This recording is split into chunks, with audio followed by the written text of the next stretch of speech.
Back मेरे बच्चों, कैसे हो आप सब? बच्चों, हम तुम्हारा ये जो चैप्टर 5 है उसका जो पहला सेक्शन था कि क्या बेकर फ्रॉम गोवा, उसका कुछ पार्ट कंप्लीट किए थे। जहाँ पे हमको ये भी पता चला था कि गोवा में जो बेकर्स होते हैं उनको पडेर बोलते हैं। पडेर, PADER, पडेर। एंड ये पुख्तों से चलती आ रही एक मतलब ट्रेडिशन है जहाँ पे लोग बेकिंग करते हैं, केक्स या फिर चॉकलेट्स या फिर बिस्किट्स, ये सब कुछ, एंड गांव-गांव में बेचने जाते हैं। तो राइटर जो थे तब वहाँ पे, वो तो ब्रिटिशर्स थे, ब्रिटिशर्स गोवा में रह रहे थे।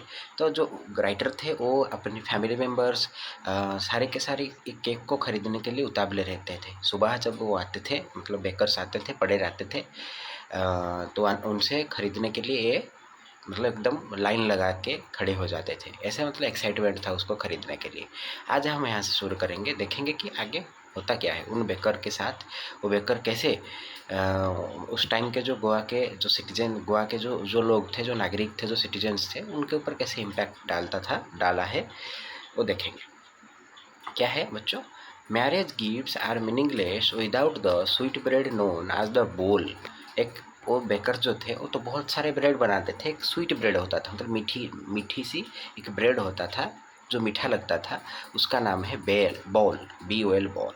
तो ये गिफ्ट दिया जाता था बच्चों मैरिज में। जब हम जैसे गिफ्ट देते थे, गिफ्ट दे रहे हैं, उन्हीं तरह वहाँ पे ये गिफ्ट मतलब बहुत चल रहा था तब।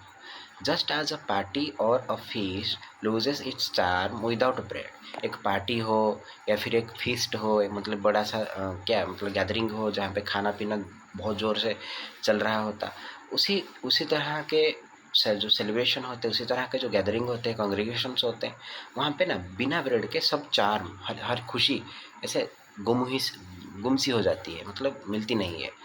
Not enough can be said to show how important a baker can be for a village. तो यहाँ पे हम इसको एक्सप्लेन भी नहीं कर सकते इस दो लाइन में कि एक बेकर एक गांव के लिए कितना इम्पोर्टेंट है। The lady of the house must prepare sandwiches. जो घर के लेडी थे, मतलब हमारे जो मम्मियाँ थी, और मैं बड़े होने के बाद मेरे जो वाइफ बनी, वो सारे जो लेडी है वो घर के सैंडविचेस प्रिपेयर करते थे on the occasion of her daughter's engagement. अपने बेटियों का, अपने बेटों का जब एंगेजमेंट होता है, जब रिंग सेरेमनी होता है, तब उसी टाइम पे वो सैंडविचेस बनाती थी। केक्स एंड बोलिनास, यहाँ पे जो बोल लिखा गया था ना बच्चों, उसका फुल फॉर्म है बोलिनास। मतलब एकदम लॉन्ग में ऐसे ही बोलते हैं, शॉर्ट में बोल। जैसे सॉल्यूशन की सोल, SOL, सोल, ठीक है। आंसर का ANS ऐसे ही तो लिखते हैं। उसी तरह cake and bolinhas are most for Christmas as well as other festival. लेकिन एंगेजमेंट तो अलग बात है, लेकिन जब केक एंड बोलिनास का काम आता है, वो इसमें सिर्फ नहीं रहते एंगेजमेंट में, वो तो हमारे सबसे बड़े त्यौहार जैसे क्रिसमस और बाकी सारे जो फेस्टिवल्स होते हैं हमारे, वो सारे के सारे जगह में ये प्रेजेंट रहते थे। मतलब केक्स एंड बोलिनास, ये बोलिनास एक स्वीट क्या स्वीट केक है, स्वीट मतलब प्रोडक्ट है जो मीठा लगता है, एक bread. Are must for Christmas as well as other festivals. Thus इसीलिए the presence of the bakers furnace in the village is absolutely essential. जो बेकर्स होते हैं वो तो रहते हैं विलेज में, उनका जो फर्नास होता है, मतलब एक चूल्हा होता है जिसमें वो बेकिंग करते हैं, एक बहुत हीट वाला, हमारे नॉर्मल घर का जो चूल्हा है उससे बहुत हीट प्रोड्यूस करने वाला एक चीज़, उसको फर्नास बोलते हैं। हमारे यहाँ पे आजकल बच्चों ये लगता है कहाँ पे, हमारे फैक्ट्रीज़ में, ठीक है। कोयला को मतलब जलाने के लिए, उससे हीट जनरेट करने के लिए फर्नेस लगते हैं। तो ये जो फर्नेस है बेकर का, हर विलेज में ये डेफिनेटली ज़रूरी था, बहुत ज़रूरी था बच्चों, ठीक है। क्योंकि आए दिन किसी ना किसका मैरिज, क्रिसमस सेलिब्रेशन या फिर अदर फेस्टिवल, जैसे हम इंडिया में रहते हैं तो इंडिया में हमारा 12 महीना तो है, लेकिन 13 फेस्टिवल्स होते हैं। हमारे यहाँ पे ये बोला जाता है कि 12 महीना 13 festival.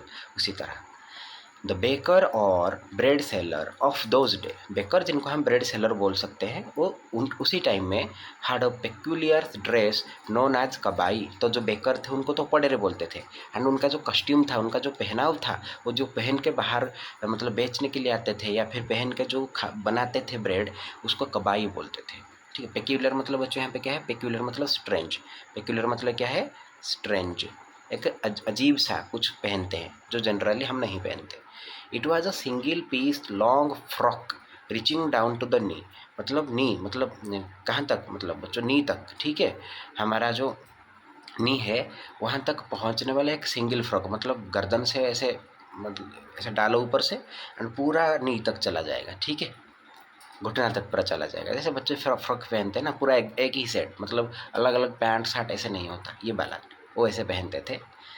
In our childhood we saw bakers wearing a shirt and a trouser, लेकिन हम जब बच्चे थे उनसे पहले तो ये था, उनके बाद जो बेकर्स आए ना, वो एक शर्ट और एक फुल पैंट ट्राउजर पैंट पहन के बाहर आते थे, which were shorter than full length one and longer than half pants। अरे ये जो वन थर्ड पैंट बोलते हैं ना हमको, वन थर्ड मतलब तीन चौथाई, ठीक है, एक तीन चौथाई वो वाला चीज, मतलब एक इंसान अगर यहाँ से ऐसे है इंसान, देखो लेट मी ड्रॉ, ये वाला ये एक इंसान है, तो उसका पैंट इधर ऊपर नीचे तक आ सकता है, यहाँ तक आ सकता है, या फिर आधा मतलब हाफ पैंट ऐसे यहाँ तक आ सकता है। लेकिन उनका जो पैंट नहीं है वो ऐसा नहीं है, वो यहाँ तक आता है, मतलब जो घुटना है घुटना तक, उसको हम यहाँ पे बरमुंडा पैंट बोलते हैं, या फिर उसको वन थर्ड बोल सकते हैं, वो वाला ड्रेस यहाँ पे वो पहनते थे ट्राउजर के हिसाब से। इवन टुडे आज भी anyone who wears a half pant which where reaches just below the knee, जो घुटने से थोड़े नीचे जाता है, half pant which reaches just below the knee invites the comment that he is dressed like a Patel. तब भी उसको बोला जाता है कि भाई तू एक पटेल के तरह ड्रेस पहना है। तो सब बात बच्चों, ये बात आई थिंक यहाँ से शुरू हुआ कि वन थर्ड पैंट जो है यहाँ से ही शुरू हुआ होगा, गोवा से, ये पटेल वाले जो पहनते हैं वहाँ से ये शुरू हुआ होगा वन थर्ड वाला पैंट। आज के टाइम में लोग पहनते थे, पहनते हैं अभी भी, ठीक है। तो उनका यहाँ पे वो अच्छा देखो, हाँ पडेर आ गया एंड उनका ड्रेस जो है कबाई वो आ गया, ठीक है। Sorry sorry sorry.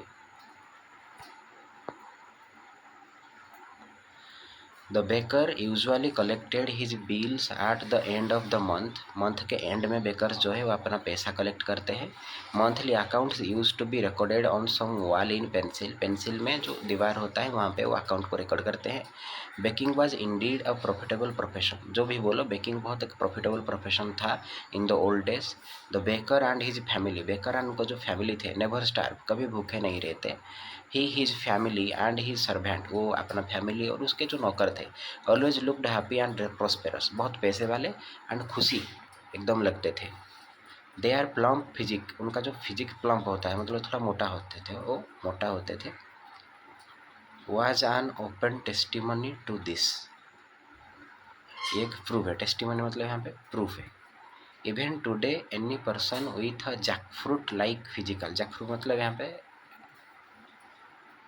ये वाला part, physique, jackfruit like physical appearance is easily compare to a baker, इसको इजीली हम कंपेयर कर सकते हैं, वो एक बेकर है, ठीक है। जैकफ्रूट मतलब ये जो ऐसे होता है कटहल,